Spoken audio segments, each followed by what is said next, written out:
Most people meet Isaiah in December. They meet him in candlelight and choir music. A virgin shall conceive, unto us a child is born, the government shall be upon his shoulders. And those words matter. Christians are right to hear Jesus in Isaiah. The New Testament certainly does. But if Isaiah only lives in your imagination as the prophet that we visit during Advent, then you have not really met Isaiah at all. Because Isaiah is not mainly a Christmas prophet. Isaiah is a prophet of Jerusalem in a dangerous century. He's a man standing in the courts of kings, in the shadow of empires, speaking into fear, corruption, false worship, political panic, and the coming collapse of nations. The book that bears his name identifies him as Isaiah, son of Amos, and places his ministry in the reigns of Uzziah, Jotham, Ahaz, and Hezekiah, kings of Judah.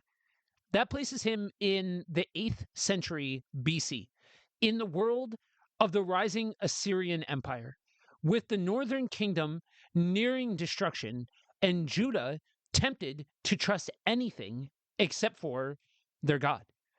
So when you open Isaiah, you're not coming to a soft little book of seasonal prophecy. You're stepping into a world where the ground is shaking.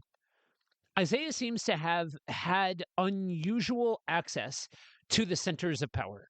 He speaks directly to kings, confronts royal decisions, and appears in both Isaiah and Second Kings as someone close to the life of the court. Some have even speculated that he may have had royal connections, though that remains uncertain. What is clear is that Isaiah is not speaking from the margins as someone uninterested in public life. He's addressing Judah's leaders, Jerusalem's elite, and a covenant people whose spiritual crisis is showing up in politics, worship, and social injustice all at once. And that matters because Isaiah's world is not abstract. When he begins his ministry, the northern kingdom of Israel is nearing collapse. Assyria is growing into a great threat of the age. In 722 BC, Samaria falls. Judah watches all of this happen and has to decide what kind of people it will be under pressure. Will it trust the Holy One of Israel, or will it trust military deals, foreign alliances, money, walls, strategy, and fear? That is the atmosphere that Isaiah breathes. That is why the book feels so intense. He's not commenting on theology from a distance, he's speaking into national emergency. And then there's Ahaz. If you want one figure who helps you feel Isaiah's world, it's Ahaz. During the Syro Ephraimite crisis, Judah is under enormous pressure. Israel and Syria are trying to force Judah into an anti Assyrian coalition. Ahaz is afraid, and instead of trusting God, he looks toward Assyria for help. That is the context in which some of Isaiah's most famous lines appear, which means Emmanuel is not first a Christian ornament. It is a word spoken into political terror. God with us is not decoration, it's confrontation. Will Judah believe that God is actually with them, or will they hand themselves over to the logic of empire? Because fear feels more practical than faith. That is one of the first things people miss about Isaiah. The Christmas passages are real, but they are not floating in space. They rise out of a very specific historical moment. Kings are making disastrous decisions, empires are looming. Judah is spiritually compromised, and Isaiah keeps insisting that the real issue is not merely geopolitics. The real issue is trust. Who do you trust when the world starts closing in? Who do you become when fear gets political? What do you lean on when the visible powers of the age look stronger than the promises of God? That is Isaiah's world. And if we're honest, that's not as distant from ours as we like to pretend. Now, who is Isaiah himself? He's not just a poet, though the book is full of staggering poetry. He's not just a predictor of distant events, though the book reaches far beyond his own century. He is a covenant prosecutor, a truth teller, a theologian of God's holiness, and a prophet whose imagination is so large that he can speak about his own generation, the coming exile, the hope beyond exile, the servant of the Lord, the nations, and finally a new creation. The book itself clearly roots him in 8th century Judah, but it also speaks into exilic and post exilic horizons, which is one reason scholars often speak of Isaiah addressing multiple time periods within its final literary form. That matters because Isaiah is not a small book with one job, it's a massive prophetic vision. It begins with Judah and Jerusalem, but it quickly opens outward and upward. Kings, nations, idols, the poor, exile, restoration, the servant, Zion, the nations streaming to God, and finally, new heavens and new earth. Isaiah is one of those books where the closer you get, the larger it becomes. And before Isaiah ever starts giving us the passages that people quote at Christmas, he gives us something else first. He gives us God's grief. Children have I reared and brought up, but they have rebelled against me. That is how the book opens. Not with a warm promise, but with a broken relationship. God speaks like a father whose children have turned from him. Judah is religious, but rotten. Worship is happening, but it's hollow.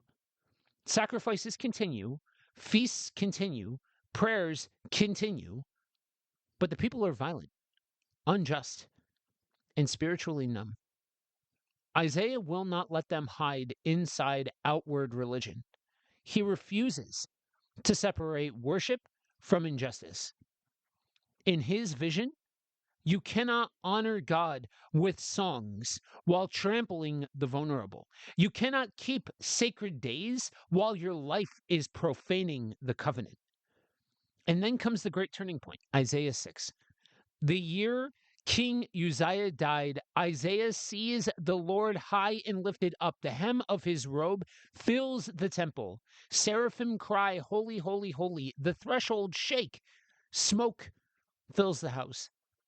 That vision is one of the most important moments in the whole Bible because it tells you what kind of prophet Isaiah is going to be. He's not mainly a social critic, he's not mainly a political analyst. He is a man overwhelmed by holiness. And once he sees God rightly, he sees himself rightly. Woe is me, for I am undone. Not I need a little adjustment, not I have a few flaws. I am undone. That is Isaiah. He is a prophet who begins not by standing over everybody else, but by being exposed himself. And when he says he is a man of unclean lips, among a people of unclean lips, he is naming both personal and communal corruption. Isaiah belongs to the people that he rebukes. He's not outside the disease, he's inside of it.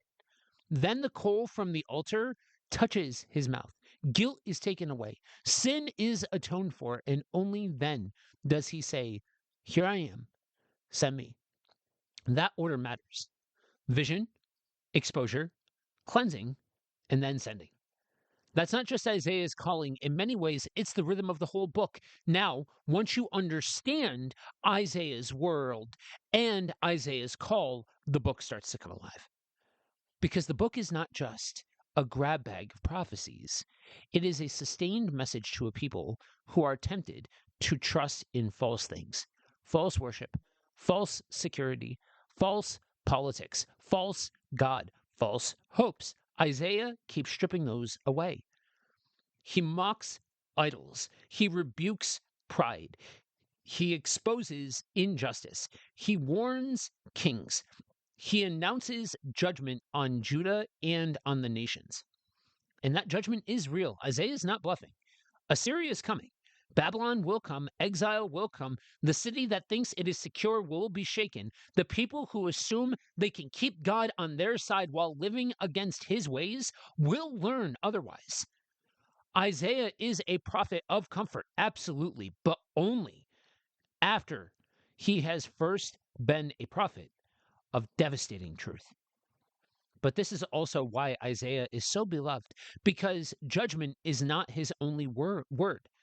The same book that burns also sings. The same prophet who denounces hollow worship also gives us some of the most breathtaking hope in all of Scripture. A child is promised, a shoot comes from the stump of Jesse. The servant of the Lord appears. The wilderness blooms. The exiles are comforted. The nations are drawn in. The whole thing opens toward restoration. That's where the Christmas material belongs. Not as random proof texts, not as floating predictions detached from history, but as part of a much bigger prophetic vision. Unto us a child is born is not sentimental. It's not dropped into a vacuum. It's spoken into darkness, fear, bad kingship, and the longing for righteous rule. Emmanuel is spoken into political crisis. The child passages matter because Isaiah is asking what kind of king can actually save a people like this, not just from foreign enemies, but from themselves. And Isaiah's answer keeps growing. At first, you hear about a child, then a Davidic ruler, then a shoot from Jesse, then a servant, then somehow a suffering figure through whom healing comes. That is one reason Isaiah became so central for early Christians. The book does not just give them a few predictive lines, it gives them categories. It gives them a way to understand Jesus as king, servant, bearer of sin, herald of good news, and light to the nations. The suffering servant material from Isaiah 49 through 53 especially became foundational for how early Christians understood Jesus' mission, death, and vindication. And here's another thing that people often miss. Isaiah is not only speaking to Isaiah's own day, the book stretches beyond it. The later movements of Isaiah speak directly into the agony of exile and the hope behind it. It is why Isaiah 40 hits the way it does. Comfort, comfort my people. Those words land in the context of a people who will know loss, displacement, and the feeling that God has forgotten them. Isaiah is not just a prophet of pre exilic warning. In the shape of the book we have, he's also the prophet of exilic comfort and post exilic hope. That means Isaiah's horizon is enormous. He speaks to kings in Jerusalem. He speaks into Assyrian terror. He speaks beyond Babylonian exile. He speaks beyond exile into restoration. He speaks of a servant who suffers and somehow lives. He speaks of the nations coming in. He speaks of new heavens and new earth.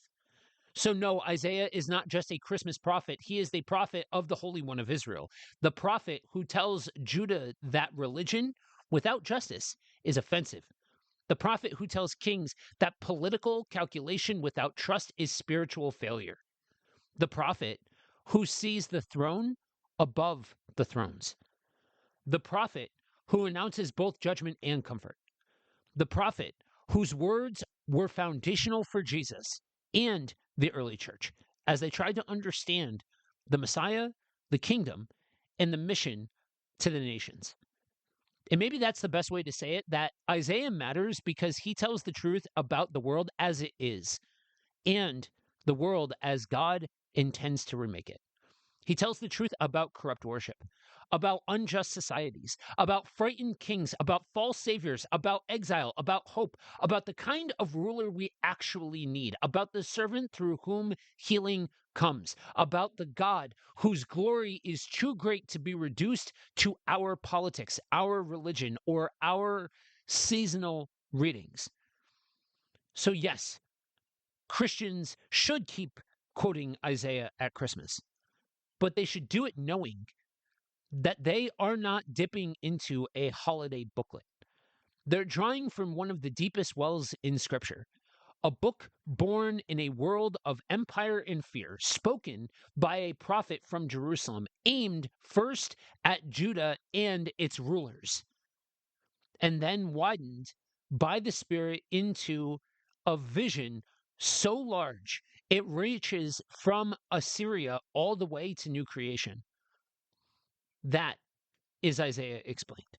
Not just the prophet of December, the prophet of holiness, judgment, comfort, of the servant, of the coming king, the prophet who stands in a collapsing world and still dares to say that God will not abandon his purposes for his people or for the nations. That is why Isaiah is so much more than the Christmas quotes. If you've appreciated this and you want to hear more, make sure you subscribe, share this with somebody, and leave a comment because it helps. God bless.